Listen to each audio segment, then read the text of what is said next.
It's the final quarter of 2022, and as always, Sheri has a lot to say. There has been a thought that has just been niggling at me for days, and because it is so clear and consistent, I know it would be remiss of me not to explore it. So here goes. If I were to title today's Sheri Says, it would be Life After Suicide. And you'll say, huh? Life after suicide? Does that even make sense? Let me explain. So, a few days before completing a half a century on the earth, a thought came to me. Had you survived? No, that's not what the thought said at all. The thought said, had you been successful in any of your suicidal attempts, then you would not have been here to be able to celebrate 50 years of life on the earth. And it really broke me. It broke me because I saw what the play in my mind was intended to rob me of. And we will not only look at the joys but the sorrows. Because you see, if life is only about good things and good times, then we would be running the risk of not knowing how good is if we've never had the bad. And so it's from that angle that I begin this conversation.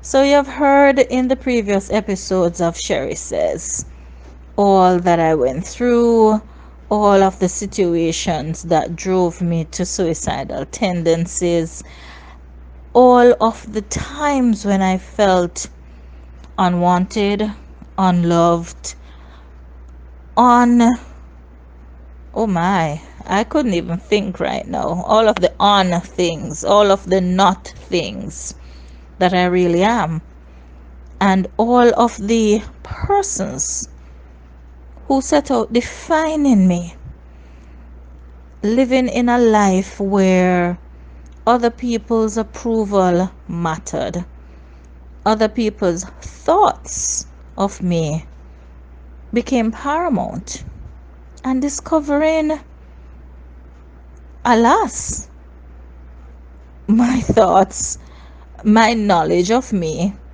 is equally, if not more important. Let me just take a quick moment to tell you what I am and who I am.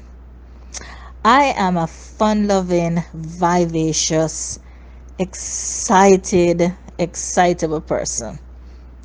Contrary to all the persons who wanted to put me in a box, who wanted to squish my exuberance, who did not like outbursts of glee, this is who I am. I am the person who will make sudden sounds like that. I am the person who will cry at a romantic movie. I will no longer apologize. I am the person who will feel the next guy's pain, even though I don't even know him. I am the person who will get caught up into a cause because it is greater than me. I am the person who, when something is broken, I'm thinking, how can we fix it? I'm the person who, when you are sad, I want to find a way to make you glad. I am the person who gets unbelievable joy out of making other people happy. That's who I am.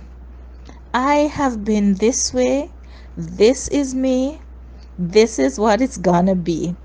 And it's very liberating to finally be able to say, this is me. This is how it is. I am the person with the sharp mouth who have learned to temper my thoughts or my sayings. My thoughts, they happen and they are under nobody's control until I intervene and try to redirect them. But my speech, I am the person who I've learned to season it with grace. And that is extremely important. I'm the person who, for the first time in my life, can sit and evaluate the value that persons bring to my table. And as such, I have started doing just that. You know, let me just talk about Gwen. Gwen was someone I met on the job years ago, working at Arvato. And we struck up a friendship. I think she was a friend of a friend, and you get roped into that circle. And we kept in touch. When I returned home, she came, I hosted her, feted her, took her to a resort, all that jazz. And Gwen, like so many other people whom I have come to know over the years, she was a taker. She would ask for travel advice. She would ask for planning tips. She would come to me just when she was getting ready to book her vacation. But she would never book with me. Oh, she would say, oh, I need to find an agent in Canada. Oh, I need to think about it. And then you will see the pictures pop up. She booked her trip. She's traveling with her family. She's having fun. And I remember just the other day, she reached out again asking me about Jamaica. And this was the brand new me. And I decided it's time for me to stop being the one who goes into the corner, cries like a wuss because you did not want to play in my party. In other words, when you hurt me, I go aside and I sulk like the little 5-year-old I was 45 years ago. And I never make you aware of what you have just done. So I'm sulking and I'm watching you walk past and I'm watching you get on with life and I'm watching you laughing, and the anger, the bitterness, the resentment sits inside of me and it boils and I fume and it festers. And before long, that careless thought, that careless word that you probably wouldn't even remember becomes so ginormous that I can't see you without seeing it in front of me. But we're talking about Gwen, right? So I said to Gwen, are you going to book with me? And the common response, and I've heard it so many times, it's something that just casually pushes you aside. They want your worth, but they don't want to pay for it. It's as simple as that. I want your expertise. I want to know, what do you think of this resort over the other? What do you think about this experience over the other? And I shared that thought and I said, so it seems as though I'm only good for my expertise, but your money, your spend power, it's too good for me. So you will take my expertise, knowing full well that you have gotten perfect, precision like information, and you'll go spend your money elsewhere. And that was a moment. It was a defining moment for me when I said, let's evaluate the value that Gwen brings to this relationship or friendship. And in a quick 1, 2, 3 step, I did an evaluation. And I realized it was a parasitic relationship. And having gone back all the way to Arvato, I could not see one occasion in which I had benefited from this friendship. On the other hand, if she were to start telling you stories, it would be as long as the highway to heaven of her great experiences being with me and around me and the doors I opened that she was able to walk through. And I just use the story of Gwen because she's the most recent. But at that moment, I knew it was time to cut. There was absolutely no value in that friendship. In all honesty, it wasn't even a friendship, it was an acquaintance whose time had come. It was for a season, and that season was long over. It was time to cut her off. And so, as I started out sharing that this is the final quarter of 2022, it's important for me as a person, as a business owner, to evaluate. We take stock of inventory within a business.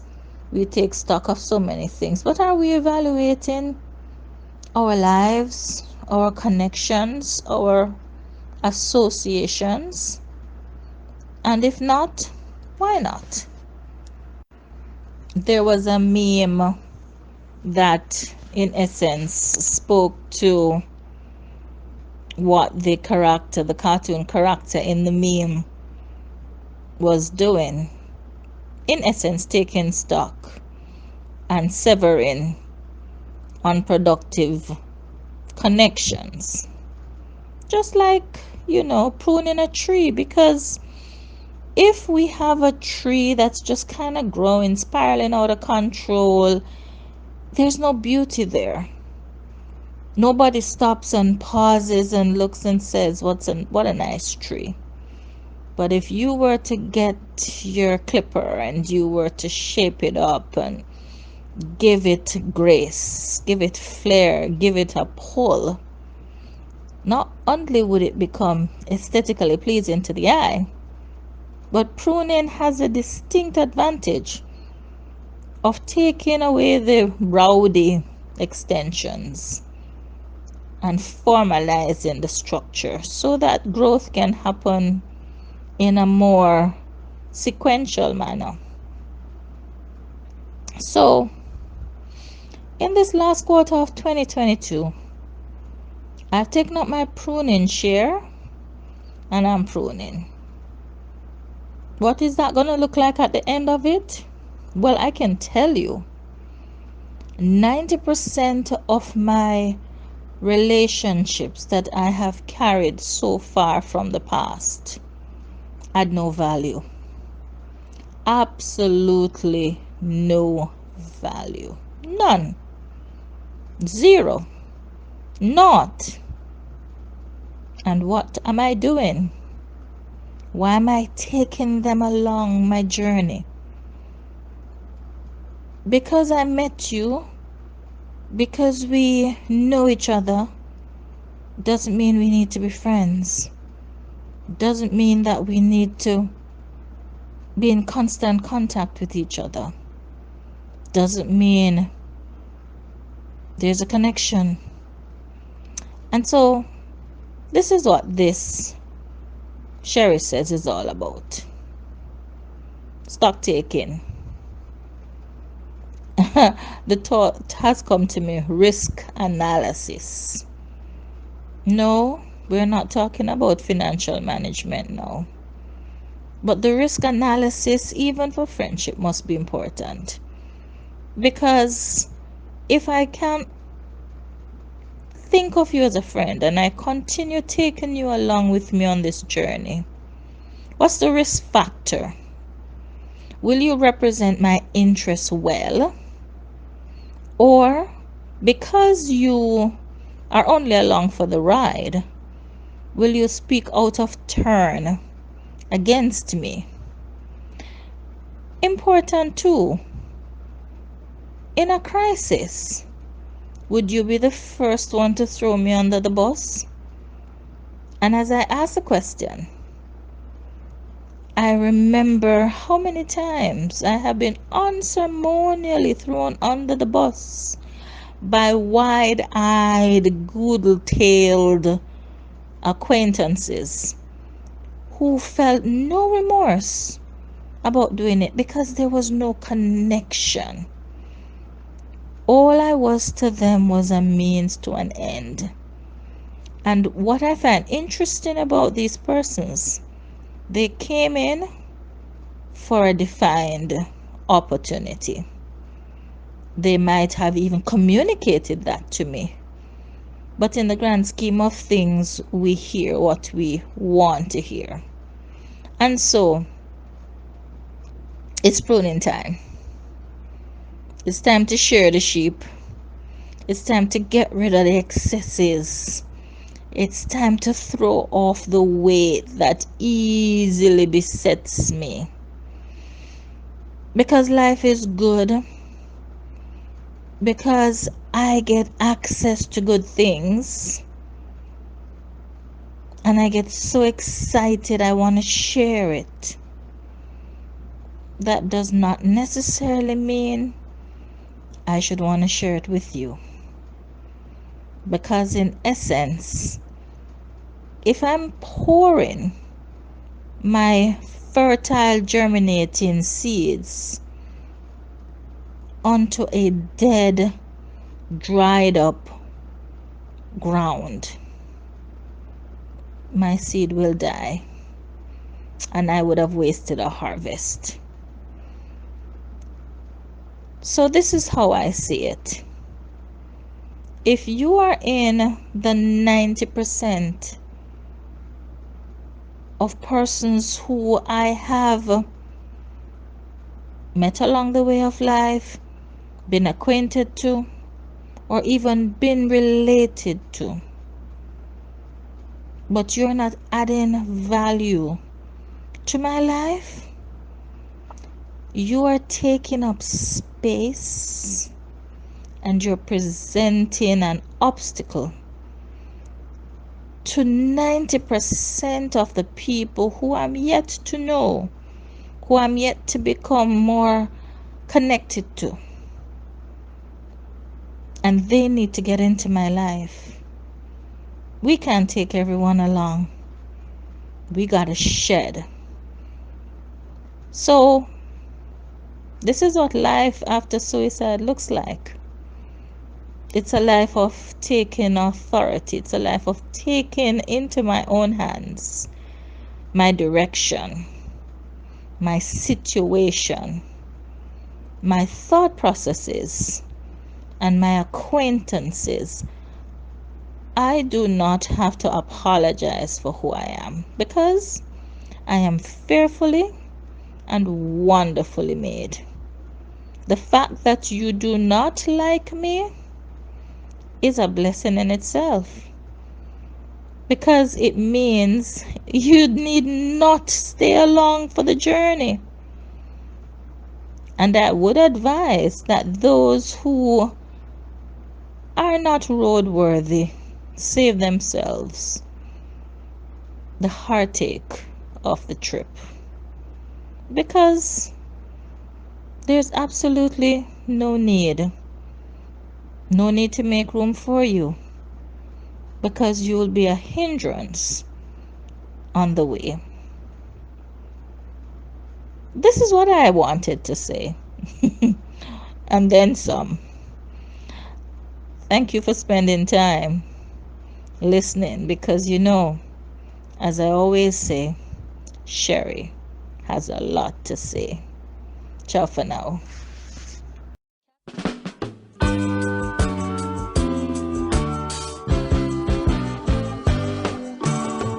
One more Jamaican gone abroad.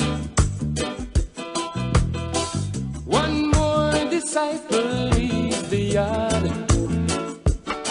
But if you think so, we are gonna stand up and wait. No way while we hold the gate for you. Nothing so at all. But I'm an Anya, I'm an Banya, I not leave ya.